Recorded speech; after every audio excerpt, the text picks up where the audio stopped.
All right, you enjoyed that, didn't you? I did, yeah.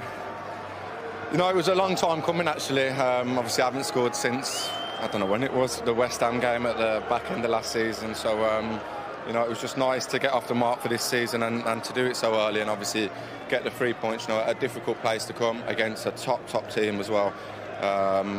You know, I think they are so underrated, this Wolves team, and they're showing it at points in the second half, so it's a great result for us. There's been a lot of questions around you this week. Do you think you've answered them today? Yeah, no, I think I'm rightly so. You know, I should be scoring more, I should be getting more assists. But yeah, you know, the only thing I can do is obviously score and get assists. You know, obviously I'm always going to have people talking about me, you know, with the amount I got bought for. But I think if you look at my whole career, I probably haven't scored as much as certain people. You know, even when I was at Aston Villa, I think I only scored 14 or 15 goals over the 2 seasons in the Premier League. But yeah, you know, it's something that I do want to add to my game, and you know, playing with this team and in front of these fans, hopefully I can. Only took 55 seconds. It was a dream start. Was that what it was? Yeah. Yeah, no, it was perfect. And you know, I'm always having a laugh with Kev, saying to him, you know, about assisting me. I says, come on, you're meant to be the best assister in the world. So, you know, luckily he come up to me today and he says, there we go. So finally, yeah. And also, when you are being criticised and people are asking questions, it must give you a great boost when you see Pep Guardiola coming out in your defence. Yeah, no, obviously it's nice, you know. You know, he's been brilliant with me, and you know what? I actually probably have to thank him, because you know he gave me the opportunity today after my performance on Wednesday. It weren't the best at all, so thankful for him, and hopefully I repaid him. Well done, Jack. Thanks for your time. Thank you. See ya. It certainly was. That 3-0 win for Man City means that they leapfrog Arsenal to the top of the Premier League table. Rachel, just how comfortable was it for them? Well, they looked in cruise control at times, and obviously getting the opening goal so early on could have put Wolves on the back foot, but kind of credit to Wolves, they didn't stop. Even when they went down to 10 players, they didn't stop with their beliefs in what could be a successful game plan. But ultimately, Manchester City are built on last season. You know, they won it last season.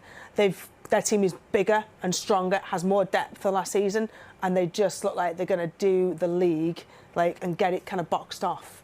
3/4 of the way through the season? Who knows? I mean, they're looking that good. Yeah, it's as Rio said, feeling very ominous for everyone else. How will Wolves then, Jolien, feel about that result, given that they went down to 10 men after 33 minutes? Yeah, I think the overall result would have been expected to a certain extent. They knew it was going to be difficult. Man City are in fine form, so comfortable. But I don't think they helped themselves. I think the sending off slightly helped their tactics. I think they played a little more restricted and less open, because before that I thought they were so open. They went into the game with a mindset of, we can actually win this game early on, instead of, as we spoke about, Dortmund's approach of being conservative, being compact, restrictive, and all of a sudden they're so open, and then within, 55 seconds, they're 1-0 down. Everything changed, didn't it? Well, let's get some instant reaction from the City camp, because Pep Guardiola is with Des. Pep, excellent win. What did you make of the performance? Well, the game started really well for us, for this goal, for the second after red card, and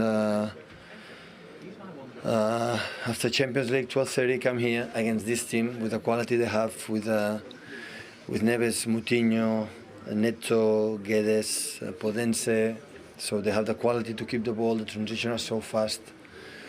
So yeah, it was an incredible victory. The first 50-20 minutes, and the second half, until we didn't score the third goal from Phil, we struggled a lot. We cannot take the ball, and big compliment for the Wolves for fight until the end. But of course, for us, is before the international break and being on top, and it was so important. You talked about Jack Grealish earlier, and you gave a ringing endorsement of the player. You said it would just be a question of time before he started to come on. It took 55 seconds for you to be right. Yeah. He had a good game. Yeah, he played really good and strong, and he make a good goal arriving there, and he's a guy who doesn't lose the balls, and yeah, it was a good performance for him, so hopefully he can continue in the national team and come back fit. And you were talking about Kevin De Bruyne, Phil Foden, getting around him, giving him help. Did you see that today? Yes, he got to arrive, and yeah. So in moments we were good, and other ones we struggled a little bit, but I give credit for the opponent, not because we were wrong. Everyone disappearing now on international duty. Just keep your fingers crossed. Is that right? Yeah, the manager disappeared too. Not just the players. Yeah, finger crossed, come back fit. Of course, national league is important for them, for the convince the manager for the World Cup selection. So I understand how important it is for all of them. But yeah, hopefully they come back good and start ready for the derby. Thanks, Pep. See you soon. You're very welcome. Content, satisfied Pep Guardiola there. How important was it for you when you were going off onto an international break to end on a high with your club with the win? That was always part of the conversation leading up to that last game. It was always get this result so we can go away and can breathe easier. I mean, they could be potentially top of the league going into that break, so it's very important for them. And again, momentum is key. Yes, it stopped a little bit for the international period, but then coming back into it, you want to be coming back into a confident squad. Well, they started as they meant to go on today. Their first attack they scored with, and Kevin De Bruyne, as he so often has, Rachel, was absolutely integral to that goal. Yeah, and player of the match, and he put his mark on it from early doors, didn't he, De Bruyne? And you circle him here. He just finds himself in that space between the back line and the midfield, drifts into it, but this lovely little bit of interchange between him and Foden. One touch, everything, and then it's the desire, isn't it, of Grealish to get goal side, to get ahead of his marker and finish it. That was putting the mark on the game early on. Yeah. Again, it's similar in regards to the third goal. He recognises where the space is. As soon as players get wide, he makes the overlapping run. He makes it look so simple, but he's so efficient with it. And when he does get in them areas, he tends to pick out the right person. The overlapping run as well. It's an unselfish run because 50% of the time probably you don't get the ball. You're a decoy. But he's obviously earned the right now that if when he makes that run, you give him the ball because invariably the ball ends up on the plate for the striker. Another thing I saw, and at one point he really rallied his team, got everyone, was giving them a real kind of like talking to. He wasn't happy, so he's wearing an armband, but he's living up to what the standards that Manchester City have set. He's really kind of that catalyst for them, both from a playing perspective, but as a voice as well. Because he was a real talisman for them in the run-in last season, wasn't he, Jolien? Is there a better player, do you think, out there for continuity? No. I think someone that plays at their maximum capacity week in, week out. I think that's what separates him. I think we've seen flashes of his brilliance with other players, but not as consistent every week. And it's funny that we're speaking about Haaland so much, but he sets the standard. Like, we haven't spoken about him before the game, now we're speaking about him now, but in regards to his performance, it's just expected. And that is a credit to him. You can't take that for granted because the levels he's playing at are remarkable. And the point Rachel's making there is important. They were going through a bit of a sticky spell in the middle of the second half where Wolves were starting to get a foothold in the game. He was screaming, he was livid about the distance between the forwards and the back line. He was telling Diaz, get him up, get him up. And I remember, that's what I used to have. As defenders, you get told by the attackers always, get up the pitch because you're being lazy.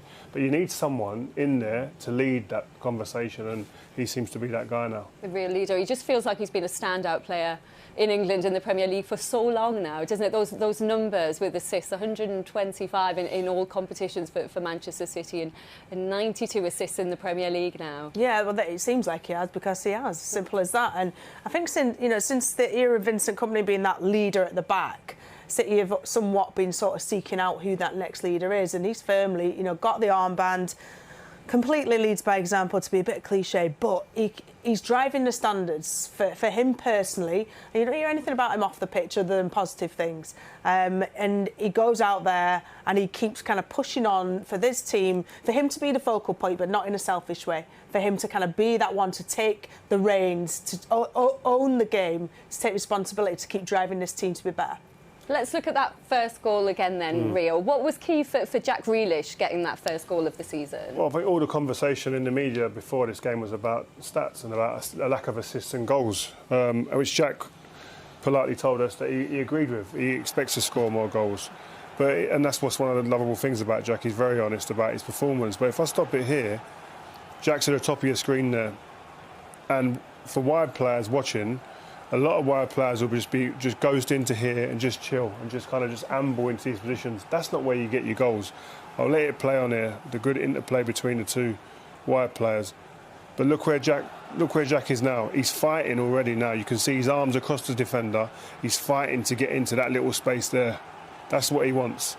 And you're not going to get goals unless you get in these areas here. And I'll play it on a little bit slow as the ball comes across. He scores the goal. There he takes the contact.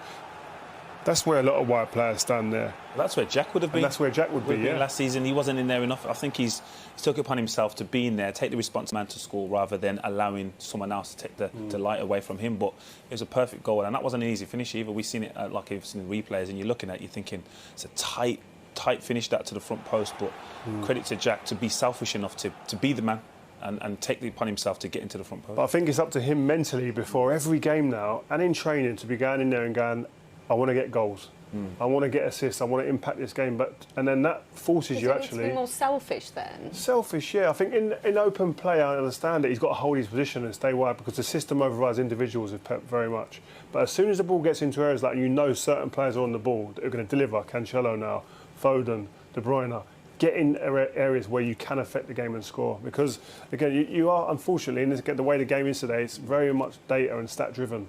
And it's going further and further that way, and you don't want to get left behind. There was a lot of criticism after Wednesday. It was a frustrating night, and then more criticism followed. A lot of people saying he shouldn't have been in that England squad. How important do you think it was that Pep Guardiola came out and said, you know, I'm backing him here, and he's the only one in that game making the aggressive runs, and it's not his fault that his mates aren't in the middle there for him. Yeah, I think it was really important for Guardiola to come out and do that because, you know, he's got a team full of superstars and he's got to manage their egos, whether it's give them a little lift up or pat them down a little bit at times. But he knows that the expectation on Jack Grealish individually when he came at such a price tag, that, you know, that people were going to be expecting miracles from him.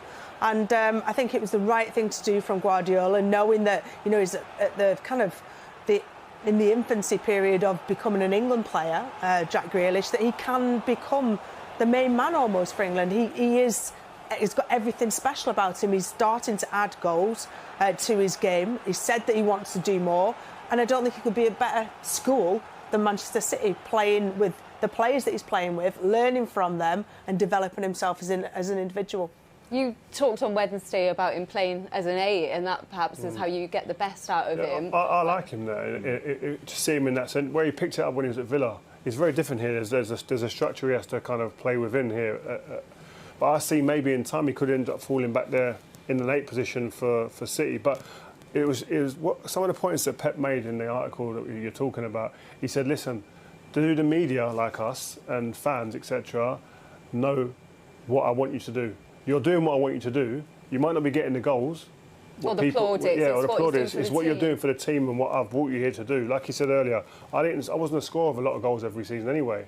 So they haven't bought him because they've seen that he scores loads of goals. They've seen because he has a certain impact on the game, and they've tried to get that and transfer that here to Man City. But if he has to adapt to be more that wide danger man, like more giving them more what they got from Sterling, what more do they need from him? It's kind of Foden setting the benchmark for Yeah, of course. Well, Phil's obviously lucky enough to be able to play multiple positions and affect the game in that way. But in regards to him and Raheem, Raheem was affecting the game by his goals and his impact of his pace, where Jack obviously travels with the ball probably more than Raheem.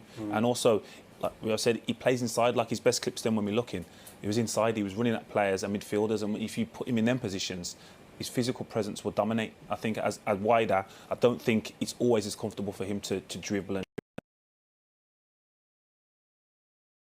drive. But in regards to his impact, he can still have a massive impact because given the ball in tight areas, he's able to manipulate himself out of there. Well, it was inevitable, wasn't it, that Erling Haaland would be on the score sheet today. Rachel, he got the second goal today. It's not a question of is he going to score, it's when is he going to score at the moment. Yeah, I mean, I can't really see how you stop him. He's got everything. And the fact that he's been that missing piece for Manchester City, they've not had an out-and-out focal point of a number 9. This time, his first one from outside the box in a long time. His first one for City from outside the box. Great that he picks the ball up and run. You know, the defender does nothing other than help Erling Haaland in that. Bit of a scuff finish, but it's on target. Yeah, it was August 2021. He last scored from outside the box, Jolien. Again, remarkable. It's inevitable. And when you go down 1-0 so early, you're thinking, Haaland hasn't scored yet. So you're thinking he's going to score. So all of a sudden now it's 2. They've scored 2, so you're going to have to score multiple goals to get anything out of the game. But in terms of his tally, what he's up against, Rio said early in the season he wasn't going to get 35. So. Colin Shearer, 34. That was a 42-game season, though, there. And Mo Salah up there as well with 32. But listen, he's on the right track. What do you think he's going to get? A number, real. We want a number. I'm saying 35-ish. Listen, the guy's he's got the ability to break records because he's in a team as well that's absolutely dominating. He's getting minimum one chance a half, it seems. Good chances, not talking like half chances, minimum like good chances a half. So he's a fantastic footballer, and the overriding factor, he's got the hunger and desire to go out there and want to do that. What number do you put on it for the season for him? I think he'll be a new record breaker because the combination of him being in a team that is, the core of them have been together for, a good number of years now, and that core have got better and better at finding each other, the likes of De Bruyne and Foden, who just look so beautiful together. The way they're playing is for purists, is just wonderful to watch. So stick Haaland in, who was one of the best players in the world, and it's just, he wouldn't want to be at a better team. He's got feeders all around him, putting the ball into the box exactly where he wants to be. He doesn't want to be kind of having to drop off to receive, to run at, although he did today and he proved he can do it. But, yeah, I think he's going to break a new record again. Definitely 11 in 7. He scored in his first 4 Premier League away games, the first player in history to do that. It's like every week we're talking about a new record he's broken. Do you think he's going to go on to break every single record going at this rate? Listen, it's early. I don't know if he's here for the length of time it's going to take for him to say become the all-time Premier League goal scorer. But in regards to this season, I believe he sets a new record in terms of a tally. I think his capability to score the variety of goals he can and shown so far this season, I think complemented that with the lack of ability to defend them different variety of goals. I don't think there's a capability of defender now that can override all the powers that Erling Haaland has, where I think there was more capability when it was Andy Cole and Alan Shearer. What about the Ballon d'Or? He's on the long list for the 2022 Ballon d'Or. Yeah, I think this season's too early for him. I think. But I think he's going to... Well, the one coming, sorry. I thought, listen, he's in there. Sorry. Yeah, that could have been the meme. That could have been It won't be long if it's not this season. No. If he carries on this form now... City win the Champions League. City win the Champions League, there's no question. There won't be anyone else who can get near it because he's achieving numbers right now. He's head and shoulders above everybody else. And you know what? Sometimes it's not even about performance. He's affecting the game, that's it. You can talk about, he hasn't done this, he hasn't done that. No, he's only had this amount of touches. He scored his third touch today after 15 minutes. He wasn't involved in the game. But again, we said before the game, he doesn't care about that. Give me the ball in front of the goal and I'll put the pressure on the goalkeeper. Can you save it or not?